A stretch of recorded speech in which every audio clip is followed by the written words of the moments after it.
চল। ও মা গো, আসসালামু আলাইকুম, ওয়েলকাম ইন টু ভালো আছেন? তুই আমার চেয়ারে বসবি কেন? এখন তো ভাবি কেমন গিয়েছে। তোর চাকরি আজকে শেষ। না স্যার, আপনি দয়া করবেন না, একটা কথা কবো? না তোর কোনো কথা নাই। আচ্ছা বল, নয় যদি আমার মন খারাপ করবি। না স্যার, আমি বর্ষা করলে আমরা আওয়াজ করছি, প্লিজ সিট ডাউন। আচ্ছা শোন, জি স্যার। কাগজপাতিগুলো আগে নিয়ে আয়, তারপরে কথা বলে বলতেছি। অবশ্যই অবশ্যই। আমি স্যার তো একটা কথা বলবো স্যার। হ্যাঁ বল, দে। আপনার আন্তরিকতা দিকে আমার পড়াটা ভুলিয়ে যায়। এই জন্য তাই না? আমার একটা কাজ বাকি ছিল স্যার। কি কাজ? আমার বেটে আপনার রেস্টুরেন্টটা অফ করছি তো। তোমার আর মেয়ে। আচ্ছা, আমাদের আজকে তো ইন্টারভিউ ছিল না? জি স্যার।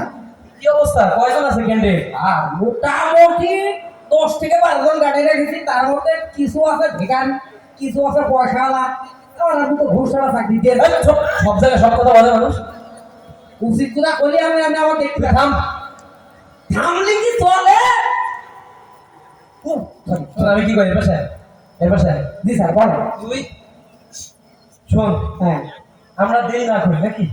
রুহরি দিতে বেলায় বেলায় বাড়ি দেয় করুন বাবা।